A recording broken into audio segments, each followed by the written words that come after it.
하나님께서 찬양 가운데 영광 받으신 줄 믿습니다. 서로 이렇게 평화 인사를 나누실까요? 할렐루야. 아브라함의 복을 누리고 아브라함의 복을 나눕시다.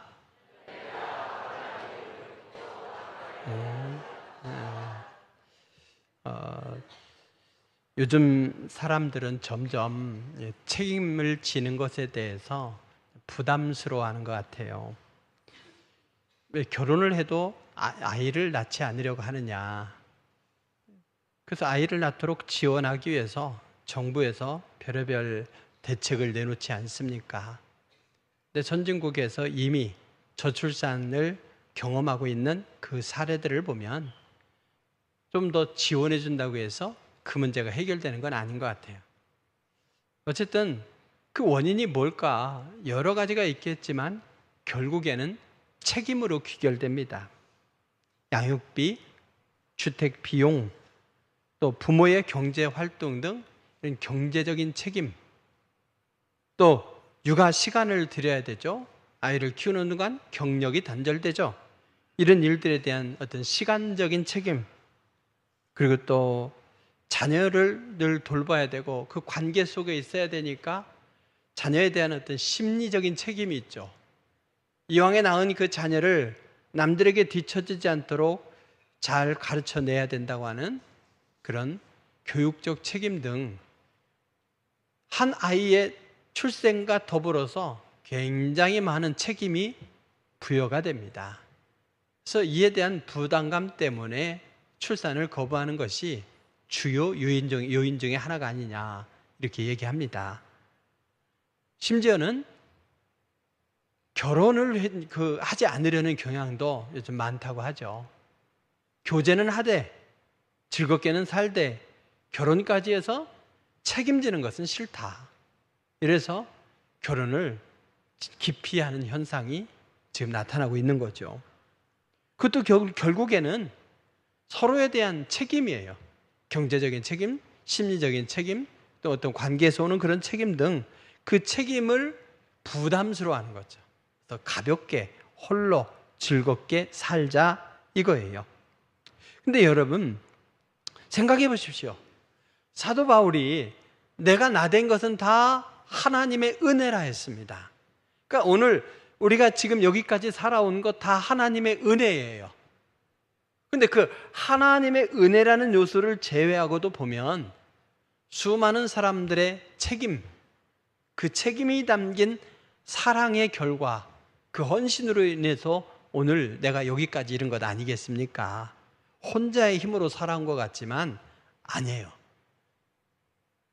어머니 뱃속에 있을 때부터 이미 수많은 사람들의 책임적인 그 사랑, 자발적인 책임, 그 사랑에 의해서 우리가 오늘 나의 나된 모습이 된 거예요.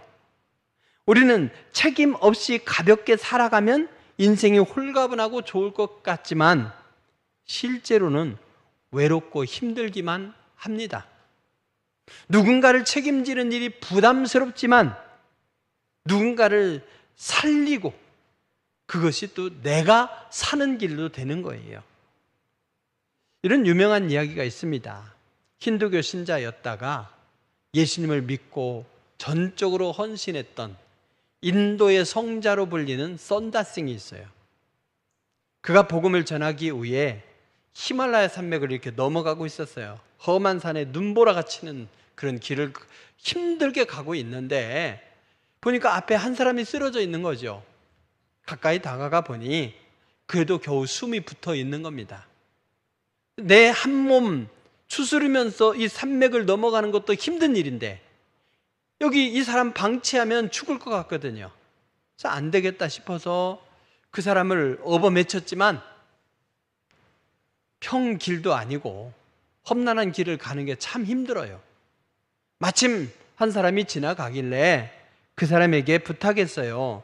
이 사람을 그냥 놓아두면 죽을 것 같은데 혼자 이 사람을 이렇게 업고 가기도 힘이 드니 당신이 좀 도와주십시오. 이랬더니 그 사람이 냉정하게 말합니다. 아니, 나도 죽겠는데 다른 사람을 돌볼 틈이 어디 있습니까? 라고요. 그리고 홀로 슉 가버린 거죠. 진땀을 흘리면서 그 사람을 업고 가는데요. 가다 보니까 한 사람이 쓰러져 있는 거죠. 보니 죽었습니다. 누굽니까? 홀로 살겠노라고 그 산맥을 넘던 그 사람이 얼어 죽은 거예요. 선다싱은 어떻습니까? 그 산을, 이 무거운 사람을 업고 넘어가니 얼마나 땀이 나겠어요. 오히려 그 추운 날씨에 진땀 흘리면서 체온이 유지가 돼서 본인도 살고, 그 체온이 전달되어서 얼어 죽어가던 이 사람도 살고, 둘 다 살았다라는 거죠.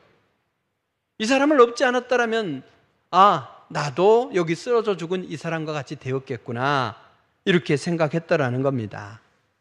그렇습니다. 누군가를 책임지는 일은 부담스럽지만 그럼 부인할 수가 없습니다. 하지만 선다싱의 사례를 통해서 볼 수 있듯이 누군가를 책임지고 그래서 누군가를 살리는 것은 바로 내가 사는 길인 거예요. 이 사회는 서로에 대한 책임으로 유지되고 성장하는 거죠.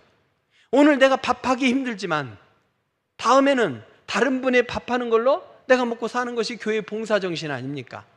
서로의 섬김을 통해서 서로의 책임을 분담함으로 인해서 서로가 함께 사랑의 공동체를 유지하며 사는 것이 우리 공동체의 원리예요. 이것은 우리 성도들이 함께 갖고 가는 신앙 공동체이기 때문이죠. 오늘 주간 예배를 담당하는 새가족 성기민은 교회에 처음 나온 새가족을 환영하고 안내하고, 그리고 새가족과 기존 교인 사이를 연결시켜주는 다리 역할을 하는 분들이죠. 그래서 이분들이 교회 정착을 잘 할 수 있도록 도와주는 소중한 역할입니다. 단순한 환영을 넘어서서 신앙생활의 기초를 세워주고 교회 공동체의 일원으로 잘 자리 잡을 수 있도록 지속적으로 돕는 사역이에요. 내 믿음도 지켜내기 힘든데 누군가를 책임지고 섬긴다고 하는 건 분명히 번거로운 일입니다. 내가 번거롭다면 남도 번거로운 거죠. 섬긴다고 해서 나에게 이득이 떨어지는 게 뭐가 있겠습니까? 한 사람 맡아서 섬겨서 정착시키는데 100만 원, 저마다 다 하지 않을까요? 어떤 알바보다 낫다 하고. 그런데 수고뿐이에요. 정말 힘든 일이지만, 그러나 그 책임지는 사명을 감당함으로써 한 영혼을 풍성한 생명을 살게 하고 교회에게 성장을 가져오고 교회를 통해서 이 복음이 전파됨으로 하나님 나라를 확장하게 함으로써 교회에게 주어진 궁극적인 사명을 완수하고 그러면서 하나님을 기쁘시게 하는 일로 이어지는 거죠. 새가족 성기미가 주어진 사역을 잘 감당한다고 하는 것은 누군가를 책임지는 일로서 참으로 부담스러운 일이지만, 그래도 누군가를 세우기에 앞서서 그분이 나의 삶의 모습, 나의 신앙생활의 모습을 지켜보실 것이기 때문에 그분을 눈치 봐서라도 나의 모습을 한 번 더 생각하고 나의 모습을 더 점검해서 조금 더 아름답게 가꾸지 않겠습니까? 그 영혼 앞에서 부끄러움이 없도록 나 자신을 먼저 살피고 나 자신을 세워간다는 차원에서 새가족 성기미 사역은 누군가를 세우기에 앞서서 내가 서는 자리예요. 내가 신앙적으로 깨어있고 성장할 수 있도록 돕는 자리인 거죠. 그러므로 나와 새가족을 위한 성기미 사역이다, 이런 확신을 가지고 거룩한 책임감으로 그걸 잘 감당하실 수 있길 바랍니다. 성도 여러분 중에도 책임을 회피하는 이 시대와 이 분위기를 넘어서 거룩한 책임으로 자발적으로 자원하여 훈련과 함께 효과적으로 이 섬김의 사역을 감당하는 분들이 많이 나타나길 바랍니다. 왜냐? 앞으로 더 많은 일꾼이 필요해요. 새성전을 건축하게 되면 이사 및 새로운 신앙의 결단으로 훨씬 더 많은 새가족들이 등록하게 될 것이고 그만큼 준비된 사역자들이 많이 필요합니다. 군가 중에 너와 내가 아니면 누가 지키랴, 이런 군가가 있죠. 너와 내가 아니면 누가 섬기랴, 이 마음을 가지고 내가 할 수 있는 것으로 섬길 수 있기를 바랍니다. 누에를 키워서 이렇게 얌자업이라고 하나요? 그걸 하는 동네를 보면 숟가락들 힘만 있으면 다 해야 된대. 어린아이 할 것 없이 다 그 일을 해야만 먹고 산대요. 우리 교회가 앞으로 새 시대를 맞이하려면 숟가락들만 있으면 성김이가 됩시다. 서로 좌우를 보면 인사하실까요? 내가 하겠습니다. 내가 하겠습니다. 그게 내가 사는 길이고 또 누군가를 살리는 일이기 때문이죠. 우리는 아브라함처럼 믿음으로 말미암아 복의 근원이 된 사람들이에요. 오늘날 복의 근원이 된다는 건 뭡니까? 내가 복을 누릴 뿐 아니라 또 다른 사람들이 복을 누릴 수 있도록 해주는 사람들인 거죠. 섬김의 사역은 누군가 사기치거나 누군가를 부려먹는 사역이 아니에요. 내가 누리는 이 복을 또 다른 사람이 누릴 수 있도록 섬겨주는 사역이에요. 얼마나 의미 있는 사역이겠습니까? 우리가 또 다른 사람이 복을 누릴 수 있도록 살아가는 그 삶을 가리켜서 선한 영향력이라 말하지 않습니까? 우리는 사람을 살리는 예수 그리스도의 복음을 전함으로써 복의 근원이 될 수 있습니다. 그리고 또 그 복음을 듣고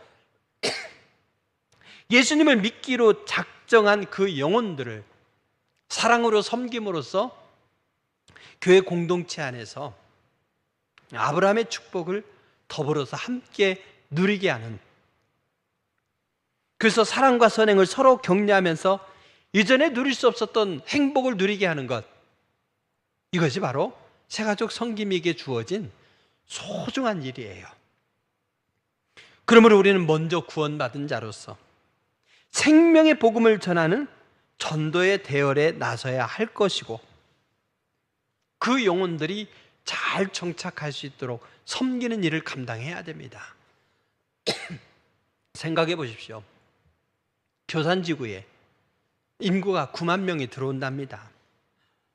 뭐 여러 가지 있겠지만 그냥 단순화시켜서 9만 명 중에 신자가 몇 명이겠습니까? 최소한 1만 명은 넘겠죠. 그러면 교산지구에서 가장 크게 설 우리 교회가 수용해줘야 될 신자 수는 몇 명이나 되겠습니까? 이 안에 교회가 16개고 그 중에서 가장 큰 교회로 서게 될 것인데 우리가 수용해줘야 될 기독교 신자 인구가 있어요. 근데 그뿐 아니죠. 교산지구 안에는 10,000명의 신자가 있다면 8만 명의 불신자가 있어요. 불신자가 있어요. 우리 교회가 외진데 있다 보니 주거 지역에 있는 교회들이 참 부럽죠. 전도 대상자들이 가까이 있으니까. 신한 아파트만 가서 전도해도 왜 여기까지 오냐고 그래요. 왜 그 동네를 관통해서 와야 되는 반대쪽에 있는 교회라고. 그래서 전도하기 참 힘들었는데 앞으로 우리는 어떻습니까? 8만 명의 물고기가 사방에 있어요. 사방에 물고기. 그들을 주님의 품으로 인도해야 될 사명이 우리에게 있죠. 요즘 우리 성도들이 이렇게 여러분들을 전도하시는데 그 전도돼서 오시는 분들을 보면 우리 교회가 싹수가 있다 이 생각을 해요. 싹수가 있다. 기존 신자 중에서 오신 분들 있지만 몇 명 안 되는 중에 그래도 대다수가 처음으로 남편 따라 아내 따라 어렸을 때 교회 다녔던 추억 기억을 되살려서 이렇게 신앙생활 하시는 분들이에요. 그러니 우리가 교산지구 안에서 믿는 자의 숫자가 아니라 믿지 않는 저 수많은 사람들을 향한 우리의 책임이 있고 또 우리가 꾸역꾸역 한 분 한 분이 삶 가운데서 그 사명을 감당해내면 엄청난 일을 우리가 일내겠다 싶어요. 서로 이렇게 인사합시다. 할렐루야, 일 냅시다. 좀 더 강하게 하면 일 저지릅시다. 놀라운 하나님의 역사가 나타나야 됩니다. 그리고 저는 우리 성도들에게 그 가능성이 있고 그 영혼들이 잘 정착할 수 있도록 신앙의 기초부터 다져주는 우리 섬기미들이 그 사명을 잘 감당했을 때 그 뒤에 펼쳐질 그 모습을 생각만 해도 가슴이 벅차오릅니다. 이 기대와 이 기쁨이 우리 모두의 것이 되길 바라고, 하나님께서 기뻐하시는 그 모습을 우리의 행복으로 삼을 수 있기를 바랍니다. 나 때문에 구원받는 사람이 많이 나타나야 돼요. 나 때문에 우리 교회에 정착하게 되었다는 사람들이 많이 나타나야 됩니다. 그러면서 교회 다녔으면서 예수님을 믿고 보니 당신이 믿는 그 이유를 알겠다, 당신이 누리는 그 축복을 나도 누리게 되었다, 이런 고백이 있어야 되겠죠. 이 고백이 넘쳐나길 바랍니다. 우리가 처음에 아브라함의 복을 누립시다 했는데, 아브라함의 복과 내가 무슨 상관이 있습니까? 옆집이 로또 당첨된 게 나와 무슨 상관이 있습니까? 오히려 더 경계심만 늘어나겠죠. 혹시나 뺏은 밥 한 끼나 더 뺏어 먹을까 하고 로또 당첨된 사실도 숨기겠죠. 수천 년 전에 아브라함에게 약속하신 그 축복이 나와 뭔 상관이 있냐 이거죠. 오늘을 사는 나와 무슨 상관이 있냐. 아브라함의 축복이 무엇이고 그 축복이 나와 무슨 상관이 있고 성김이는 그게 또 무슨 연관이 있냐. 오늘 말씀이 그걸 가르쳐 주는 거예요. 창세기 12장 1절에서 3절 말씀을 보면요, 하나님이 밑도 끝도 없이 아브라함을 부르셔요. 아브라함이 뭔가 하나님 앞에 특별히 헌금을 많이 했다, 봉사를 많이 했다, 그 심적인 태도를 보니까 싹수가 됐어, 이런 근거 아무것도 없어요. 그냥 다짜고짜 부르셨어요. 부르셔서 내가 너에게 복 줄게 이거예요. 여러분, 길 가다가 어떤 사람 붙들고 그 사람한테 10만 원짜리 수표 줘보세요. 한번 줘보세요. 고맙습니다 할까요? 이 사람이 뭔데? 이러죠. 근데 10만 원짜리가 아니라 100만 원짜리 준다면은 이 사람이 나 납치하려고 그러나? 뭐 이러겠죠. 순수한 의도로 받아들이지 못할 겁니다. 근데 하나님은 다짜고짜 아브라함을 부르셔서 그에게 말씀하십니다. 너는 복이 될지라. 너를 축복하는 자에게는 내가 복을 내리고 너를 저주하는 자에게는 내가 저주하리니 땅의 모든 족속이 너로 말미암아 복을 얻을 것이라. 너는 복이 될지라 이러면서 너로 인해서 땅의 모든 족속이 복을 누릴 것이다. 그 땅의 모든 족속은 아브라함 당시의 사람들뿐만 아니라 그 복이 아브라함의 후손으로 이어져서 그들을 통해서 모든 사람에게 복이 임할 것이라는 하나님의 원대한 인류 구원의 프로젝트인 거예요. 이 프로젝트 속에서 이 놀라운 역사가 이어지는 겁니다. 여러분 보십시오. 아브라함의 복이 나와 무슨 상관이 있는가? 누가 그 복을 누릴 수 있는 진정한 상속자인가? 아브라함의 후손인 유대인들은 당연히 우리에게 주어진 권리지. 유대인들은 그렇게 생각할 수 있잖아요. 그럼 이방인들은? 갈라디아에 바울이 복음을 전하면서 예수님을 믿게 된 이방인들이 있습니다. 그래서 예수님을 믿으면 이 아브라함의 축복을 누릴 수 있다, 이래서 신나게 신앙생활하고 있는데요, 소위 해외 동포, 해외에 사는 이 유대인들이 이렇게 얘기합니다. 아브라함의 축복을 누리려면 예수 믿는 것만으로 안 돼. 할례도 받고, 여기 유대인 남자들처럼 할례도 받고 율법도 지켜야 돼, 이렇게 주장한 거죠. 그러면서 헷갈리기 시작한 거예요. 바울은 분명히 예수님을 믿기만 하면 된다고 했는데, 또 왜 이방인들이 유대인 예수님을 믿으려면 할례도 받고 율법도 지켜야 될 것도 같고 그 말도 맞는 것 같고 헷갈리는 거죠. 그때 사도 바울이 그들은 적그리스도다 이렇게 얘기하면서 오직 믿음으로만 가능하다, 그걸로 충분하다 하는 것이 이 갈라디아 서신의 말씀이에요. 그러면서 창세기 15장의 말씀을 인용하는 거죠. 뭐냐 하면 보십시오. 아브라함과 모세, 누가 조상입니까? 아브라함은 모세보다 훨씬 위에 있는 사람이에요. 하나님은 모세에게 율법을 주었고 아브라함은 율법보다 앞에 있는 사람이에요. 율법 존재를 모르는 사람이에요. 근데 하나님은 그에게 인류를 향한 축복을 약속해 주셨단 말이죠. 율법은 한참 뒤에 나타난 거예요. 그러면 아브라함에게 무엇을 보고 축복을 주셨느냐? 창세기 15장 6절에 이렇게 말씀합니다. 아브라함이 여호와를 믿으니 여호와께서 이를 의로 여기셨다. 그를 오직 믿음으로 그를 의로 여기시고 이 귀한 약속을 다시 확인해 주셨어요.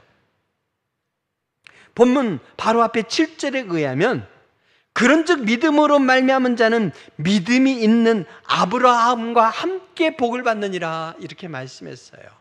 아브라함과 함께, 오직 믿으면, 율법을 지킴으로써가 아니라 오직 예수님을 믿으면, 아브라함이 예수님을 믿음으로써, 아니 하나님의 약속의 말씀을 믿음으로써 이 복을 누린 것처럼 우리도 그렇게 믿을 수 있다는 거예요. 오직 예수 그리스도를 믿으면 하나님이 그를 의롭게 여기셔서 아브라함에게 약속하신 그 축복을 누릴 수 있게 해 주시겠다. 우리는 그 약속의 말씀을 믿고 예수님을 믿음으로 이 축복을 누리면 되는 것이죠. 교회 다니는 자가 누리는 거 아니에요. 예수님을 믿는 자가 누리는 거예요. 예수님을 믿는 자는 교회 공동체의 일원이 되어서 아브라함에게 약속하신 이 놀라운 축복을 누리게 됩니다. 그러면 아브라함에게 약속하신 축복이 뭐길래 수천 년이 지난 오늘 우리에게도 이것이 중요한가 하는 점이죠. 아브라함에게 주신 축복이 뭡니까? 내가 너로 큰 민족을 이루고 내게 복을 주어 내 이름을 창대하게 하리니 너는 복이 될지라. 너를 축복하는 자에게는 내가 복을 내리고 너를 저주하는 자에게는 내가 저주하리니 땅의 모든 족속이 너로 말미암아 복을 얻을 것이라. 창세기 12장 2절 3절 말씀에 그 축복의 내용이 다 담겨 있어요. 그럼 어떤 축복이냐? 우리가 예수님을 믿음으로써 당연히 누려야 될 축복은 먼저 자손이 잘 되는 축복이에요. 나이가 들수록 자식이 잘 되고 손자가 잘 되는 것이 자랑거리 아닙니까? 내가 아무리 돈이 많고 내가 아무리 건강해도요 손자 자랑 못 당합니다. 손자가 그냥 영어 한마디 했어, 그러면 영재예요, 영재. 그것을 막 아들이 딸이 녹화해서 보내줬어, 막 수십 번 보면서 아 우리 영재야 이럴 거 아니에요. 그래도 10,000원 내라고 해도 막 굳이 보여주잖아요. 남들도 보여줘야 돼. 자식이 잘 되는 것이 복이에요. 근데 너로 큰 민족을 이루고, 즉 너희 후손이 큰 민족으로 그렇게 장대하게 될 것이라 이거예요. 그러니 얼마나 벅찬 기대가 있겠습니까? 거기에다가 내게 복을 주어. 자식만 잘 되는 줄 알았더니 너도 잘 되게 해주겠다 이 말씀이에요. 내가 믿음 안에서 잘 되는 현실이 뭡니까? 사도 요한이 요한 3서 1장 2절에서 이렇게 말씀하죠. 사랑하는 자여, 내 영혼이 잘됨 같이 내가 범사에 잘되고 강건하기를 내가 간구하노니. 여기 삼중 축복이 나오는 거예요. 영혼이 잘되고 범사가 잘되고 몸이 강건해지는 것, 이것이 우리가 그리스도 안에서 누리는 축복입니다. 그런데 아브라함에게 주신 이 축복을 우리도 누릴 수 있다 이거죠. 여러분의 영혼이 평안하길 바랍니다. 영혼이 평안해 마음이 평안하고 마음이 평안해야 건강한 것도 유지해서 우리가 건강하게 살아갈 수 있어요. 영혼이 심란하고 마음이 병들면 육신은 저절로 병들게 되어 있어요. 그래서 영혼이 잘 되고 하는 일이 잘 되면서 마음이 평안해지고 그러면서 육신도 강건해지는 것. 근데 우리는 거꾸로 살죠. 육신의 건강만을 먼저 생각하는데 영혼부터 건강해야 우리 육신도 따라서 건강해져요. 또 뭐라고 말씀합니까? 우리가 이 땅에서 복을 누릴 뿐만 아니라 그 이름이 창대해질 거래요. 그 이름이 유명해질 거예요. 내가 내 이름을 높이려고 하면 교만해져 다른 사람들이 오히려 주책으로 여겨요. 뭉개요. 그런데 내가 조용히 겸손히 영혼을 사랑하고 섬길진데 하나님이 그를 높여주는 겁니다. 예수님은 어땠습니까? 하나님과 동등됨을 취할 것으로 여기지 아니하시고 사람의 형체를 가지셨죠. 낮아지셨죠. 낮아지실 때 죽기까지 복종하셨죠. 그때 우리 하나님께서는 어떻게 하셨습니까? 그를 다시 살리시고 그를 지극히 높여 모든 이름 위에 뛰어난 이름을 주셨다고 했습니다. 하나님이 그를 올리시고 높이시고 이름을 널리 알리신 것처럼 우리 믿음의 백성들을 그렇게 해주시겠다는 것이 바로 오늘 이 말씀이에요. 아브라함에게 주신 약속입니다. 우리의 이름이 창대해지길 바랍니다. 그런가 하면 옛날부터 그랬죠. 한 사람이 부자가 되기 위해서는 세 고울이 망해야 된다고. 내가 노력해서 잘 살게 됐다? 아니에요. 수많은 사람의 희생도 있었고 수많은 사람의 도움도 있었던 거죠. 근데 오늘 보면 내가 잘 될 뿐 아니라 나로 인해서 또 다른 사람이 잘 되는 축복도 주시겠대요. 나는 떵떵거리며 점점 승리하는데 다른 사람들은 굶어 죽어간다. 그게 행복입니까? 아니죠. 내가 당신 때문에 이렇게 행복하고 당신 때문에 내가 이렇게 복을 누리고 있어. 이러면서 선한 영향력을 끼쳐야 되지 않겠습니까? 너는 복이 될지라 이렇게 말씀했죠. 너는 복이 될지라. 근데 개혁 개정에는 너는 복이 될지라고 했는데 개혁 성경에는 보면 너는 복의 근원이 될지라 이렇게 표현하고 있어요. 네가 복이 된다 그 말은 뭐예요? 그 사람과 함께 있는 사람이 복을 더불어 누린다 이 말이에요. 여러분들이 가게에 손님이 없는데 갔어. 음식점에 갔어. 그랬더니 여러분이 앉자마자 주변에 막 손님들이 와서 꽉 차서 앉아. 그럼 그 주인이 얼마나 감사하겠어요. 옷가게가 텅텅 비었는데 내가 들어간 순간 막 손님들이 들어와서 옷을 막 구경해. 여러분 그런 사람들 있죠. 먹을 복 있다 뭐 이런 사람 있지 않습니까? 갔더니 하필이면 먹을 것이 있는 자리 딱 간 거죠. 아니 하필이면 먹을 것이 있는 자리 간 게 아니라 그 사람을 위해 먹을 것이 준비된 자리인 줄로 믿으시기 바랍니다. 그래서 다른 사람이 더불어 먹는 거예요. 이게 바로 복의 근원의 축복이죠. 여러분이 잘 돼서 또 다른 사람을 잘 되게 하시기 바랍니다. 요셉이 바로 그랬죠. 요셉이 비록 노예 신분으로 있었지만 요셉이 있음으로 말미암아 보디발의 집이 축복을 받았어요. 요셉이 누명을 써서 감옥에 갔는데 감옥에 온 사람들이 그로 말미암아 축복을 받았습니다. 그가 어디에 있든지 어느 신분으로 있든지 많은 이들에게 축복을 줬다면 그게 아브라함의 복이고 우리가 그런 모습으로 살아야 됩니다. 무엇보다도 하나님의 보호하심의 축복이 있어요. 학습효과라는 게 있지 않습니까? 소가 있잖아요. 소가 이렇게 가다가 어디 탁 빠졌어. 깜짝 놀랐잖아요. 소가 그걸 기억해요. 소 풀 뜯겨보셨나요? 꼭 그 자리는 피해가요. 다시 가도 안 잊어버려요. 희한해요. 한 번 당하지 내가 두 번 안 당한다. 딱 피해가요. 같은 자리에서 두 번 넘어지면 소만도 못한 거예요. 그래서. 여러분 학습효과인 거예요. 근데 오늘 말씀해 보니까 뭐라고 말씀합니까? 아브라함 너에게 축복하는 자를 내가 복주고 너를 저주하는 자에게 내가 저주하리라. 그래서 뭣도 모르고 한 번 이 사람에게 축복했어요. 근데 내게 축복이 돌아와. 처음에는 우연인 줄 알았겠죠. 근데 이 사람을 축복할 때마다 그 축복이 나한테 돌아오네. 축복하겠죠. 아유 마음에 안 들어. 저주했어요. 그때 나에게 어려운 일이 생겼어. 우연이겠지. 근데 아니야. 이 사람에게 뭔가 나쁘게 싫어하고 욕하고 미워하고 이럴 때마다 나에게 안 좋은 일이 생겨. 이러면 이건 과학이야. 이럴 거 아닙니까? 그러면 어떻겠어요? 이 사람에게 이 사람 잘 되는 꼴을 못 보니까 내가 저주함으로 나도 같이 더 저주를 누릴까? 아니면 배 아프지만 이 사람을 축복함으로 나도 축복을 누릴까? 여러분 어떤 길을 택하겠습니까? 학습 효과를 통해서 여기 예수 믿는 이 사람을 축복해야 나도 축복을 누리는구나. 불신자들이 그걸 깨닫고 축복해주게 하겠다는 거죠. 이게 바로 오늘 하나님께서 불신자들도 인정할 수밖에 없고 불신자들이 보호해 줄 수밖에 없는 그런 사람으로 만들어 주시겠다는 것이죠. 이 모든 축복이 다 깔려 있지만 구슬이 서말이라도 깨어야 이게 목걸이가 되는 것처럼 이런 놀라운 축복이 아브라함에게 약속하신 것은 알겠는데 그게 나와 뭔 상관이 있냐 이거죠. 마지막 말씀이 그래서 중요합니다.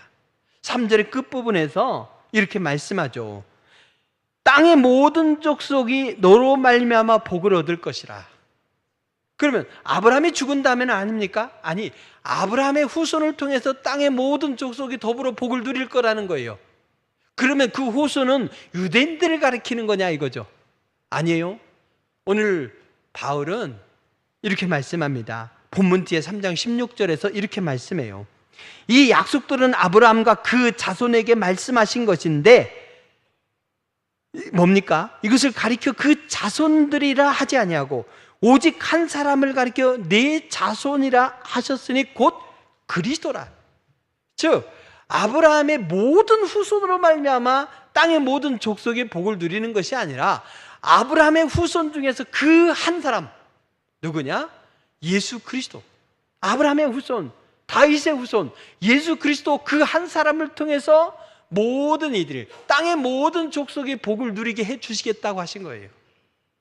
그래서 아브라함과 우리는 어떻게 연결되는가? 아브라함의 복과 우리가 누리는 복은 어떻게 연결되는가? 예수 그리스도를 통해서 연결되는 겁니다. 그래서 아브라함의 후손인 예수 그리스도, 그를 믿는 자마다 땅의 축복, 땅의 모든 족속이 땅의 축복과 더불어서 예수 그리스도를 통해 구원받은 우리는 영원한 생명의 축복까지 더불어 누리게 된 거예요. 그래서 우리가 예수님을 믿으면 구원을 받는다 하죠. 바로 영원한 생명의 축복, 하나님과 더불어서 내세에서 영원토록 행복을 누리는 축복입니다. 그러면서 이 땅에서도 축복을 누리는 거예요. 영원히 보장이 되면 이 땅에서 강하고 담대하게 여유 있게 살아갈 수 있지 않습니까? 거기에다가 아브라함에게 주신 이 축복, 내 자손이 잘 되고 내가 잘 되고, 그리고 너의 이름이 유명해지고 하나님께서 너를 보호해 줄 것이다 하는 이 엄청난 축복을 누리는 존재가 된다 이거죠. 그러면서 이 땅에서 이 축복을 누리면서 살아가면서 이 축복을 누리는 이 삶도 얼마나 좋은가. 그런데 이렇게 좋다면 하나님께서 완전하게 보장하신 영원한 생명의 나라는 얼마나 좋을까. 이 땅에서 이 모델하우스의 즐거움을 누린다면 영원한 생명에 대한 기대를 갖고 오늘을 살아갈 수가 있죠. 불신자들이 자기 삶에 얽매여서 끊임없이 다가오는 문제에 압도되어서 신음하며 살아간다면, 우리의 삶에도 그런 문제들이 다가오겠지만 하나님이 약속하신 이 축복을 예수 그리스도 안에서 누리면서 영원한 생명에까지 이르게 되니 우리의 삶은 행복하지 아니하면 이상한 겁니다. 이것이 우리에게 당연하게 주어진 것 같지만 아닙니다. 오늘 10절에서 14절 말씀을 보면 저주. 하나님이 축복도 주시는데 하나님이 저주까지 주시다니요. 이 저주를 피하려면 율법의 처음부터 끝까지 모든 걸 철저하게 지키면 되는데 아무도 그렇게 지키지 못하고 그들에게 임하는 것은 결국에는 율법의 저주요, 하나님으로부터 임하는 저주라는 거죠. 다른 말로 표현하면 심판이에요. 그게 저주가 있을 수밖에 없는 것은 영원한 멸망이기 때문인 거죠. 저주라는 말이 부담스럽지만 그 심각성을 아시기 바랍니다. 근데 심각한 저주받을 운명이었는데 예수님께서 나무에 달리심으로 말미암아 그 저주를 다 감당하셨어요. 그래서 오늘 우리는 예수 그리스도를 믿음으로 의롭다 인정을 받게 되고 성령의 능력을 부여받아 그 삶으로 살아갈 수 있게 된 것이라는 것이 오늘의 말씀이에요. 그러니 예수님을 믿는 자는 아브라함이 약속하신 이 놀라운 축복을 누리면서 영원한 생명에 대한 기대를 가지고 오늘을 살아가는 것이고 오늘의 난관을 넉넉히 극복하며 가는 것이죠. 우리가 새가족 성김이뿐 아니라 우리 모든 성도는 다 그걸 먼저 누리는 자가 돼야 돼요. 그 확신을 가져야 돼요. 그래야 새로운 삶을 향해서 출발하는 이 성도를 섬기면서 기대하세요. 행복이 열려 있습니다. 축복이 열려 있습니다. 영원한 생명까지 이어져 있습니다. 확신을 가지고 담대하게 이야기하고 그 영혼도 더불어서 아브라함의 축복을 누릴 수 있게 해주지 않겠습니까?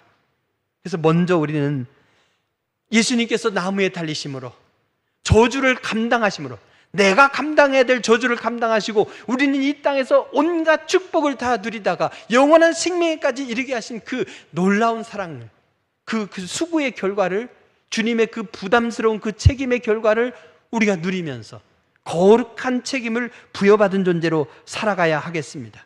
오직 믿음으로써, 예수님을 믿음으로써 우리가 아브라함의 축복을 누리고 성령님과 동행하면서 우리가 무너지지 않는 삶, 승리의 삶을 살아가고 하늘 소망을 기대하면서 오늘을 살게 된 거예요.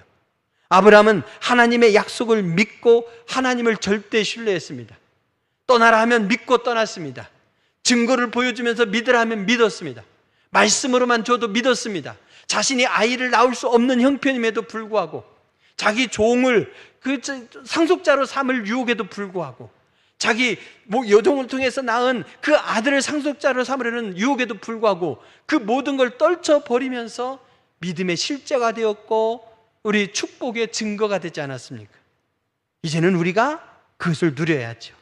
먼저 새가족 성김이와 우리 성도 모두가 오직 예수님을 믿음으로써 아브라함에게 약속하신 축복을 풍성하게 누립시다. 영원한 생명을 기대합시다. 그리고 나보다 연약한 영혼에 대한 거룩한 책임감을 가지고 그 영혼을 소중하게 여기고 진정한 성김으로 풍성한 축복의 삶으로 인도하는 거룩하고 빛나는 여러분의 사역이 되시길 주의 이름으로 축원드립니다. 기도하시겠습니다. 귀하신 아버지 하나님 감사합니다. 우리가 이렇게 교회에 나와서 하나님 앞에 예배를 올려드리는 것, 그러면서 하나님이 주시는 놀라운 축복을 누리며 살아가는 것, 당연한 것 같지만 그 이전에는 우리가 저주받은 삶이었고 심판밖에 없는 삶이었는데, 예수님께서 거룩한 책임감을 가지고 스스로 나무에 달려 목숨을 내어주심으로 우리 무거운 죄의 짐은, 저주의 짐을 다 지셨기 때문임을 알고 감사드립나이다. 우리가 그 축복을 드리게 되었으니 이제 우리가 거룩한 책임을 부여받기를 원합나이다. 그래서 그 책임이 나도 살리고 또 다른 영혼도 살리는 일이므로 우리가 기꺼이 감내하면서 믿음의 성장을 이루고 하나님 나라를 확장시키고 많은 영혼들에게 행복을 나누는, 축복을 나누고 미래의 소망을 나누는 우리의 삶이 되기를 원하오며 예수님의 이름으로 기도합니다. 아멘.